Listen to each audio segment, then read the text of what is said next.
Kawan dan kerabat yang dikasihi Tuhan, salam sejahtera dalam kasih Yesus Kristus. Saya Fredrik Makitan bersama Anda lagi dalam acara Dia. Pada episode ini kita akan melanjutkan perenungan kita atas peristiwa di mana Yesus mengusir roh jahat yang merasuk seseorang dan menyelamatkan orang itu. Saya yakin Anda masih ingat cerita detailnya yang sudah saya sampaikan pada episode yang lalu. Dan rasanya saya tidak perlu mengulangnya secara keseluruhan. Namun Anda dapat membacanya lagi dari Alkitab Anda nantinya yang tertulis dalam kitab Injil Matius pasal 8 ayat 28-34, Markus 5 ayat 1 sampai 20 dan Lukas 8 ayat 26 sampai 39. Nah, judul atau tema pembelajaran dan perenungan hari ini adalah Yesus menyelamatkan orang yang dirasuk setan. Yesus menyelamatkan orang yang dirasuk setan. Jadi begini kawan, kita tentu masih ingat cerita tentang pelepasan orang yang dirasuk roh jahat di Gadara yang saya sebutkan tadi di wilayah Dekapolis di sebelah timur dari Sungai Yordan.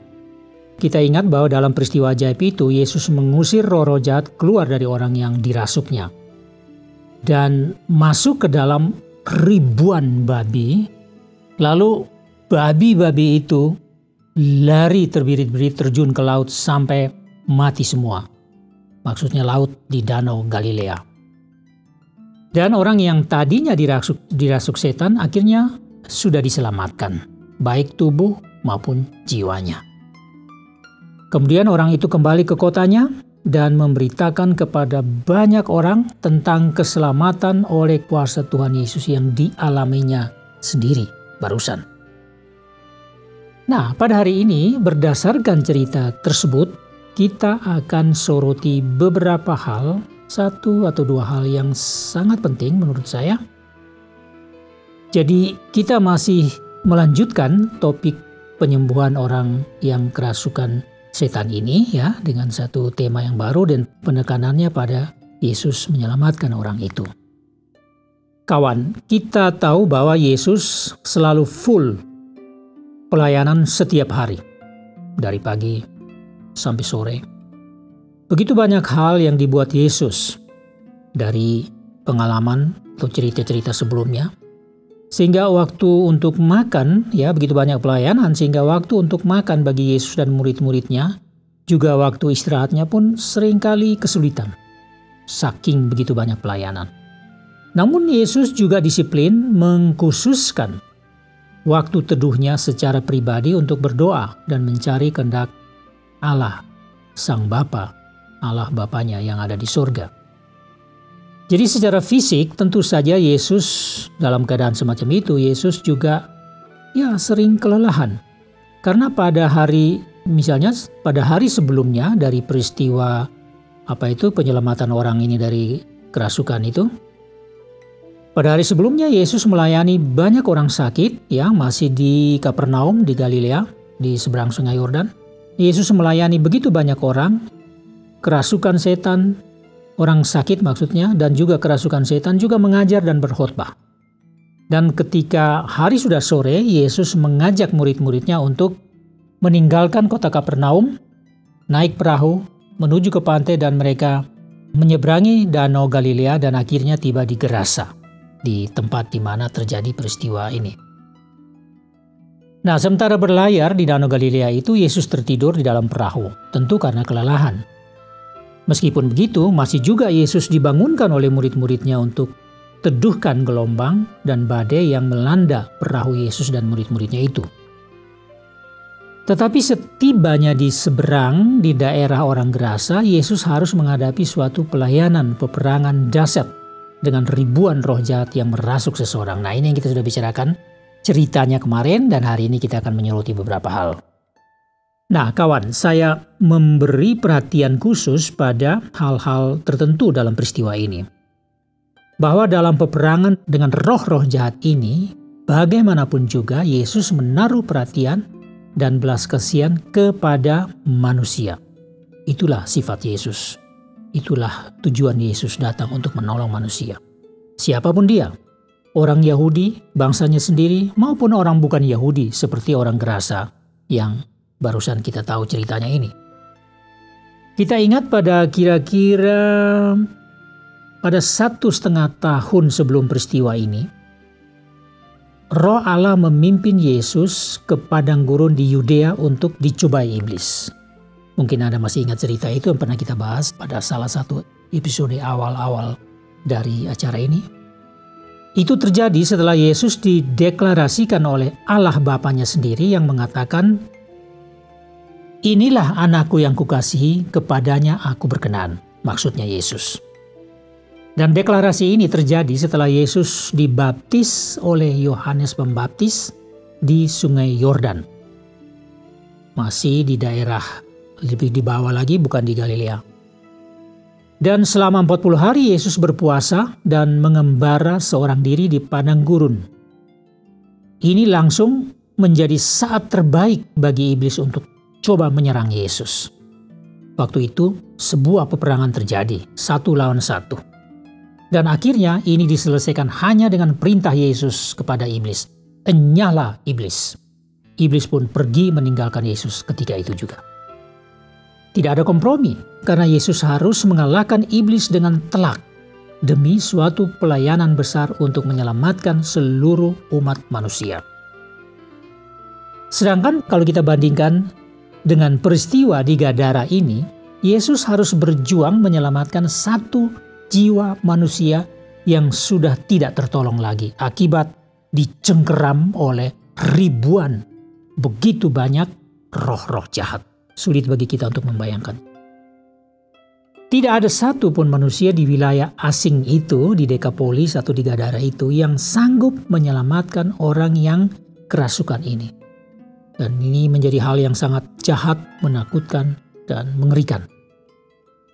Tetapi penting bagi Yesus, orang yang kerasukan yang bukan Yahudi dan tinggal di daerah non-Yahudi ini, saat itu juga harus diselamatkan jiwanya dari cengkeraman ribuan roh jahat yang akan membawa maut atas diri orang ini.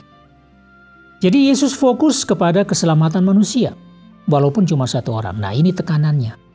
Yesus fokus kepada keselamatan manusia, walaupun cuma satu orang, siapapun dia. Orang Yahudi atau orang non-Yahudi. Maka karena orang ini yang sedang dirasuk, maka Yesus mengusir roh-roh jahat itu keluar dari orang itu, dari dalam diri orang itu. Karena orang ini berharga, harus diselamatkan.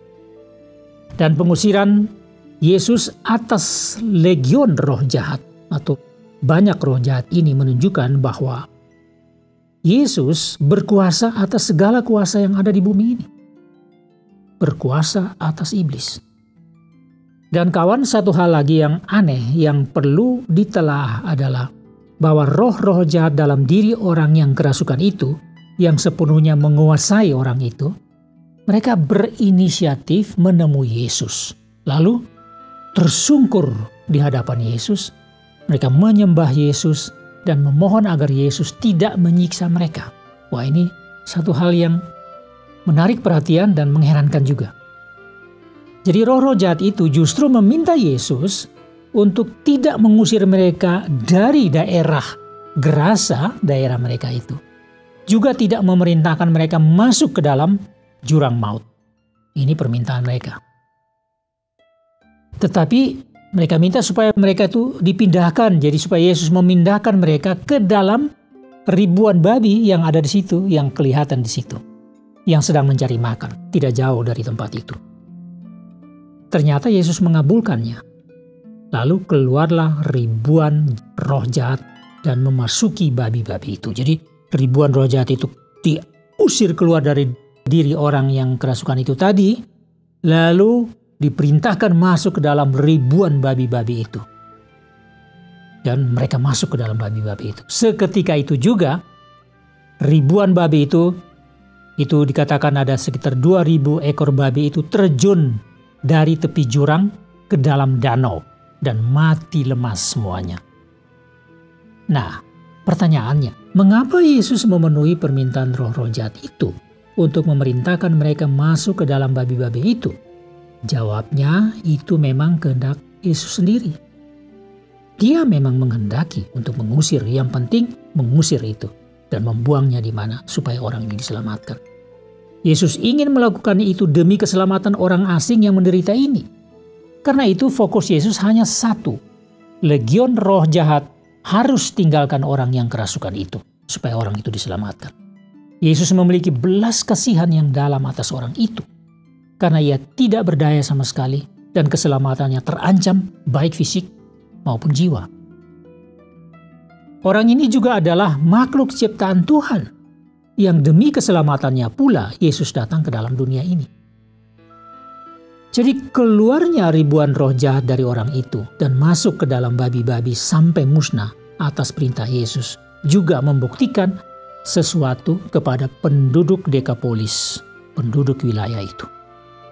Bahwa ada seorang Yahudi yang bernama Yesus dari bangsa pilihan Allah yang memiliki kuasa besar atas setan-setan, atas seluruh bumi, seluruh makhluk, dan atas seluruh alam semesta. Namun Yesus ini penuh belas kasihan terhadap siapapun manusia yang menderita tanpa pandang bulu. Itulah Yesus Kristus, Anak Tunggal Allah. Orang Gadara, seluruh penduduk Dekapolis dan seluruh bumi serta seluruh umat manusia harus tahu ini. Siapa Yesus? Baiklah kawan dan kerabat, demikianlah yang bisa saya bagikan dengan Anda. Saya berharap ada sentuhan surgawi buat Anda melalui renungan yang sederhana ini. Terima kasih banyak atas perhatian Anda, dan saya, Fredrik Magitan, mohon diri dari hadapan Anda. Doa saya, Tuhan memberkati Anda dan keluarga Anda di sepanjang hari ini. Get your message, have a good day, and see you next time.